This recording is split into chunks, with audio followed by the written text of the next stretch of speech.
This Suman Sharma. अभी के जो हमारे सेशंस चल रहे हैं इनमें मैं आपके साथ डिस्कस कर रही हूँ आपकी क्लास 10 के सारे सब्जेक्ट के वो डायरेक्ट क्वेश्चन आंसर्स जो कि आपके टर्म 2 में आपको देखने को मिलेंगे।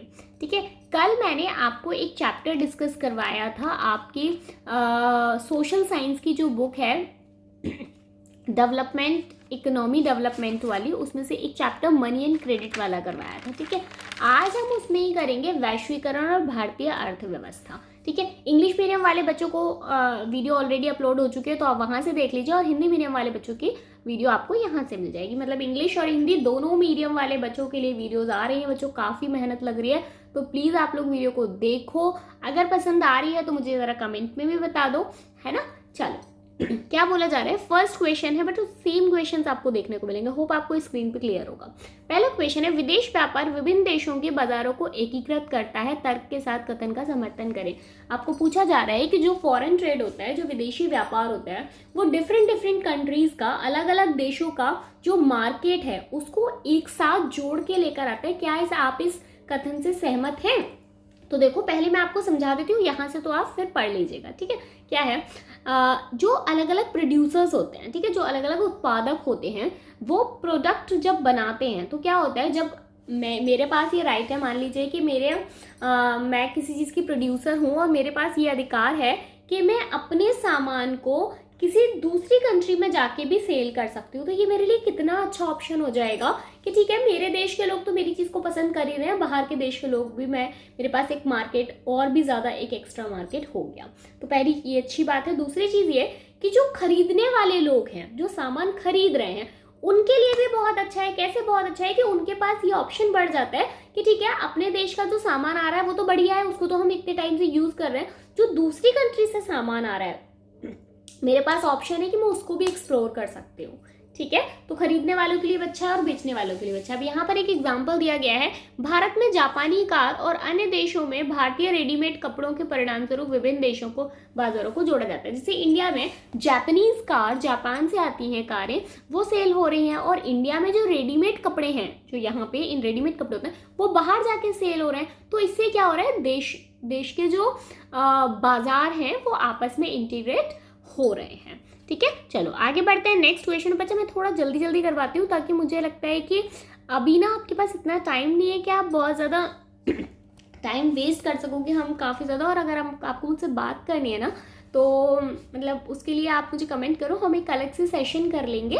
ठीक है, लेकिन अभी पढ़ाई वाले सेशन चल रहे हैं, उनको थोड़ा जल्दी खत्म कर लेते हैं। क्वेश्चन नंबर 2 क्या है, प्रौद्योगिकी ने वैश्वीकरण प्रक्रिया को प्रेरित किया है, यानी टेक्नोलॉजी जो होती है उसने ग्लोबलाइजेशन, वैश्वीकरण को कैसे प्रभावित किया है, कैसे प्रेरित किया है, आपको उदाहरण से समझाना है। देखो बच्चों, सीधी बात है, ग्लोबलाइजेशन को जो टेक्नोलॉजी उसने बहुत प्रभावित किया है। पहली चीज़, अगर मैं आपको पहला पॉइंट बताऊं यहाँ से, तो पहला पॉइंट क्या है कि ग्लोबलाइजेशन यानी वैश्वीकरण ने टेक्नोलॉजी पे बहुत बड़ा हाथ, टेक्नोलॉजी का बहुत बड़ा हाथ है। जैसे जब आप 50 साल से पहले की बात की जाए, ऐसा नहीं है कि तब ट्रेड नहीं होता था, तब व्यापार नहीं होता था, तब भी होता था। लेकिन अब जब टेक्नोलॉजी आई नई, तो एक जगह से दूसरी जगह पर सामान भेजना, एक जगह का मतलब बच्चों यहाँ पे एक देश से दूसरे देश है। ठीक है, एक देश से दूसरी जगह जब भी आप कोई चीज़ भेजते हो तो ये आपके लिए काफ़ी ईजी हो गया है। साथ में जो लागत है ना, जो कॉस्ट है, वो भी बहुत ज़्यादा कम हो गई है।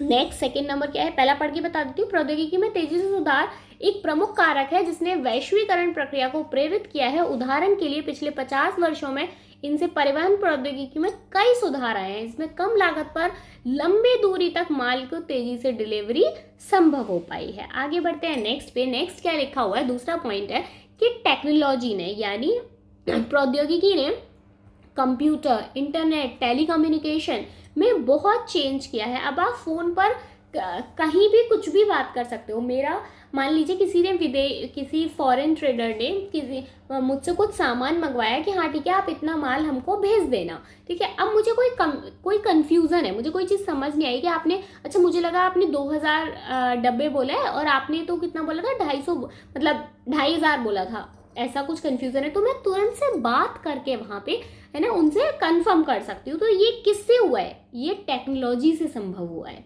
ठीक है, आगे बढ़ते हैं नेक्स्ट पे। नेक्स्ट क्या है, कंप्यूटर तो आज हर क्षेत्र में है, आपको पता ही है, चाहे वो बैंकिंग सेक्टर हो, चाहे वो इंश्योरेंस सेक्टर हो, चाहे वो रियल एस्टेट हो, कोई भी सेक्टर हो। जैसे अभी मैं आपके साथ वीडियोस शेयर कर रही हूँ, वो मैं कैसे कर पा रही हूँ। अभी एग्जाम टाइम पे मैं आपको दिन में 2-3 वीडियोस भी दे रही हूँ, मैं कैसे कर पा रही हूँ। इस सब में बहुत बड़ा रोल है कंप्यूटर का और इंटरनेट का। आप भी कैसे देख पा रहे हो, क्योंकि आपके फ़ोन में इंटरनेट है, आपके पास फ़ोन है, या आप टैब पे देख रहे हो, या जिस किसी भी चीज़ पे देख रहे हो, आपके पास वो है, ठीक है। तो ये बहुत बड़ा रोल है। आज इंटरनेट के माध्यम से आप क्या कर सकते हो, आपको किसी भी टॉपिक पे कोई कंफ्यूजन है, आप फटाफट से देख सकते हो। अब आपको globalisation and Indian economy chapter पढ़ना है, तो आप मेरा चैप्टर देख रहे हो ना, तो ये किसके माध्यम से हो पाया है, इंटरनेट के माध्यम से। आगे बढ़ते हैं नेक्स्ट क्वेश्चन की साइड। तो बेसिकली हम ऊपर वाले क्वेश्चन में ये कहना चाहते थे कि ग्लोबलाइजेशन में टेक्नोलॉजी का बहुत बड़ा हाथ है। तो एक दो पॉइंट अगर आप चाहें तो अपने मन से भी बनाकर लिख सकते हैं, इतना तो आप कर ही देंगे, ठीक है। नेक्स्ट वेरी इंपॉर्टेंट क्वेश्चन बच्चों, सारी क्वेश्चन बहुत इंपॉर्टेंट है, ठीक है, बट ये मैं मजबूर हूँ इसलिए लिख देती हूँ।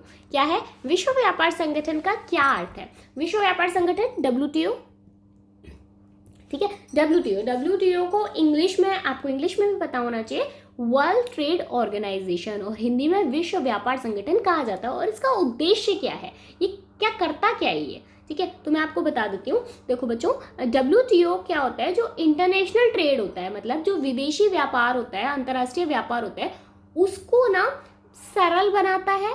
कुछ सरकार द्वारा जो रूल्स एंड रेगुलेशंस बनाए गए हैं, जो नियम कानून बनाए गए हैं, उनका पालन करने के लिए कहता है। मतलब किसी के साथ भी कोई धोखाधड़ी नहीं होनी चाहिए। ऐसा ना हो कि आपने विदेश सामान भेज दिया, 2,500-3 हज़ार मान लीजिए डब्बे किसी चीज़ के भेज दिया, वहाँ से आपका पैसा ही नहीं आया। तो इस सब चीज़ों पे कौन नज़र रखता है, WTO नज़र रखता है। क्या लिखा है, पढ़ लें एक बार।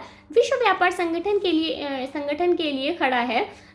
इसका उद्देश्य अंतर्राष्ट्रीय व्यापार को उदार बनाना है। इसे विकसित देशों की पहल पर शुरू किया गया था। यह अंतर्राष्ट्रीय व्यापार के संबंध में नियम स्थापित करता है और देखता है कि इन नियमों का पालन किया जाए। इसने कुछ रूल्स एंड रेगुलेशंस बनाए हुए हैं और ये देखता है कि जो लोग इंटरनेशनल ट्रेड कर रहे हैं वो इनका पालन करें। साथ में आपसे एक चीज़ और पूछी जा रही है कि इनकी 2 कमियां बतानी है आपको। तो क्या क्या कमियां हैं वो एक बार देख लेते हैं। आप जानते हो कि हर चीज़ में कुछ ना कुछ, अगर कुछ अच्छा हो रहा है तो कुछ ना कुछ कमियां तो होंगी। क्या है, हालांकि यह सभी के लिए एक मुक्त व्यापार की अनुमति देने वाला माना जाता है। मुक्त व्यापार से मतलब यहाँ पे कोई रोक टोक नहीं है। आज अगर मैं चाहूँ, आप चाहें, आपके पापा चाहें, आपकी मम्मी चाहें, तो वो आसानी से कहीं भी दूसरी कंट्रीज में ट्रेड कर सकती हैं। तो ये सबके लिए मुक्त है कि कोई रूल्स एंड मतलब ऐसा नहीं है कि आप ही कर पाओगे या सिर्फ मैं कर पाऊंगी, ऐसा कुछ भी नहीं है। व्यवहार में यह देखा गया है कि विकसित देशों ने व्यापार बाधाओं को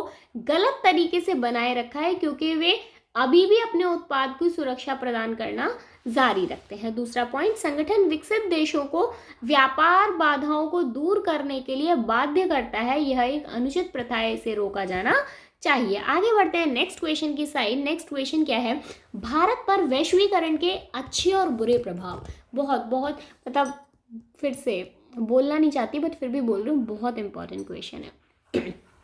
यही सेम क्वेश्चन बच्चों आप सेम आंसर्स पेपर में लिख के आ जाना, ठीक है, इसलिए यहीं से नोट्स बना लो, है ना। तो क्या है, या वीडियो को सेव करो, बार बार देखो, कोई दिक्कत नहीं है, ठीक है। क्या है, भारत पर अगर हम इंडिया की बात करें, भारत पे बात करें, तो वैश्वीकरण का कुछ अच्छे प्रभाव भी पड़े, कुछ बुरे भी पड़े हैं। तो पहले हम अच्छे प्रभाव की बात कर लेते हैं। देखो, ग्लोबलाइजेशन का मतलब जो MNCs हैं, MNCs होती है बच्चों, जो मल्टीनेशनल कंपनीज होती है ना, आपको पता ही है कि मल्टीनेशनल कंपनीज में इंडिया में, भारतवर्ष में कितना ज़्यादा निवेश किया है, कितना ज़्यादा इन्वेस्ट किया है। अब क्या हुआ, जब इंडस्ट्रीज आएंगी शहरों में, अब क्या बढ़ गया है, फ़ोन कंपनीज कितनी बढ़ गई हैं, ऑटोमोबाइल कंपनीज कितनी बढ़ गई हैं, इलेक्ट्रॉनिक कंपनी कितनी बढ़ गई हैं, जो शीतल पेय का मतलब होता है बच्चों सॉफ्ट ड्रिंक्स कितनी बढ़ गई है, फास्ट फूड कितना बढ़ गया है। आप डेली किसी भी साइड शाम के टाइम पे निकल जाइए, आपको स्टॉल्स ही मिल जाएंगी, बैंकिंग, ये सब बहुत ज़्यादा बढ़ गया है। किसकी वजह से, क्योंकि MNCs ने हमारे भारतवर्ष पे बहुत ज़्यादा इन्वेस्टमेंट किया। ये सब MNCs का ही तो काम है, इन्वेस्टमेंट किया है। अब आप देखो, जब MNCs आएंगी, जब कंपनियां आएंगी बाहर की, तो उनको लोगों की भी ज़रूरत होगी, एम्प्लॉयज़ की भी ज़रूरत होगी। तो वहाँ से सबसे बड़ा फ़ायदा क्या हुआ कि लोगों को काम मिला, उनका जो अनएम्प्लॉयमेंट की समस्या थी वो भी काफ़ी हद तक दूर हुई। तो ये तो इनका एक बहुत अच्छा प्रभाव पड़ा। अब इस पर एक बुरा प्रभाव क्या पड़ा, देखिए बच्चों, जब कहते हैं ना कि जब बड़ी मछली आती है तो वो छोटी छोटी मछलियों को खा जाती है। सेम चीज़ यहाँ पे भी हुई, जब बड़े बड़े इन्वेस्टर्स आ गए, जब बड़ी बड़ी कंपनीज आ गई, तो जो छोटे व्यापारी थे, जो छोटे उत्पादक थे, उनके लिए तो आप ऐसा समझ लीजिए कि व्यापार बिल्कुल खत्म हो गया, उनको बहुत ज़्यादा नुकसान झेलना पड़ा, है ना। क्योंकि क्या हो रहा था, अब मान आपको ये एग्जाम्पल समझा देती हूँ, आप ये सेम एग्जाम्पल यहाँ लिख कर आ सकते हैं कि आप कुछ खिलौने खरीदना चाहते हैं, कुछ टॉयज खरीदना चाहते हैं। एक छोटा व्यापारी है जिसके पास 50 डिजाइन के टॉयज हैं, ठीक है, खिलौने हैं। वहीं पर एक बड़ा प्रोड्यूसर है जिसके पास 500 डिजाइन की खिलौने रखे हुए हैं और प्राइस सेम है। आप कहाँ जाना पसंद करोगे? ऑब्वियसली आप वहाँ जाओगे जहाँ पे आपको 500 डिजाइन्स देखने को मिलेंगी। यही सेम चीज़ हुई कि वैश्वीकरण के आने से, ग्लोबलाइजेशन के आने से, जो छोटा व्यापारी था वो बिल्कुल पूरे तरीके से खत्म हो गया, उसको एक बहुत बड़ी चोट लगी। आगे बढ़ते हैं नेक्स्ट 5th क्वेश्चन और लास्ट क्वेश्चन। देखा बच्चों, भी केवल 11 मिनट भी नहीं हुई है पूरे, है ना। निष्पक्ष वैश्वीकरण सुनिश्चित करने के लिए सरकार क्या भूमिका निभा सकती है? मतलब अगर हम फेयर ग्लोबलाइजेशन की बात करें जिसमें कोई पक्षपात ना हो, तो उसके लिए सरकार क्या कर सकती है? ये क्वेश्चन आपसे ऐसे भी पूछा जा सकता है, ऐसे भी पूछा जा सकता है। बताइए कि वैश्वीकरण को और अधिक निष्पक्ष कैसे बना सकते हैं? तो क्या है, मैं आपको पहले समझाती हूँ, बाद में बढ़ते हैं। देखो, ग्लोबलाइजेशन को और अधिक और ज़्यादा फेयर बनाने के लिए बनाए, तो उसके लिए सबसे पहले तो आपको ये समझना होगा, जब ग्लोबलाइजेशन है उससे लोगों को बहुत फ़ायदा हुआ बट सबको नहीं हुआ, ठीक है। जैसे हमने ऊपर पढ़ा कि बड़े प्रोड्यूसर्स को तो बहुत हुआ बट छोटे प्रोड्यूसर्स को नहीं हुआ। कुछ लोगों ने अपॉर्चुनिटीज़ का बहुत फ़ायदा उठाया और कुछ लोगों को कोई अपॉर्चुनिटीज़ ही नहीं मिली। इनफैक्ट उनके पास जो थोड़ा बहुत इनकम का सोर्स था वो भी ख़त्म हो गया। इसके लिए सरकार क्या कर सकती है? न केवल अमीर और शक्तिशाली बल्कि देश के सभी लोगों के हितों की रक्षा के लिए नीतियां बना सकती है। दूसरी चीज, सरकार यह सुनिश्चित कर सकती है कि श्रम कानूनों को ठीक से लागू किया जाए और श्रमिकों को उनके अधिकार मिले। श्रमिकों के लिए मतलब जो वर्कर्स हैं उनके ऊपर कुछ रूल्स बनाए जाए, कुछ उनके अधिकारों के लिए जो कि उनको ज़रूर मिले। नेक्स्ट, यह छोटे उत्पादकों को अपने प्रदर्शन में सुधार करने के लिए तब तक समर्थन करे जब तक कि वे प्रतिस्पर्धा करने के लिए पर्याप्त मजबूत ना हो जाए। जो छोटे इन्वेस्टर्स हैं उनको तब तक सपोर्ट करें जब तक कि वो मार्केट में कंपटीशन के लिए स्ट्रांग ना बन जाएं। आगे, यदि आवश्यक हो सरकार व्यापार और निवेश बाधाओं का उपयोग कर सकती है। मतलब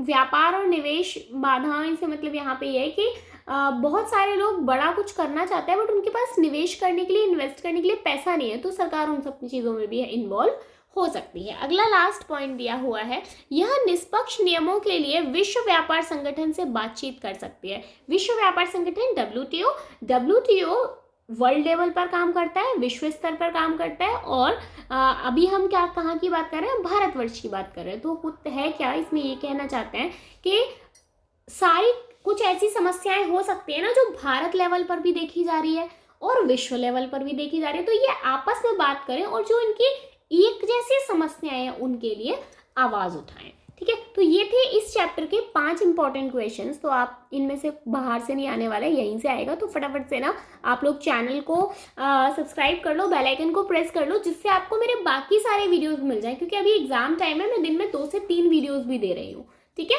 चलो मिलेंगे नेक्स्ट वीडियो में। अपने बाकी फ्रेंड्स के साथ क्वेश्चन आंसर्स को जरूर शेयर कर लेना, उनको भी लगे कि आप उनके अच्छे दोस्त हो, तभी आप उनके साथ शेयर कर रहे हो, ठीक है। चलो, कोई भी प्रॉब्लम हो कमेंट सेक्शन है आपके लिए, मुझे कमेंट करके बताओ। मिलेंगे नेक्स्ट वीडियो में बच्चा, तब तक के लिए bye bye, thank you so much and all the best.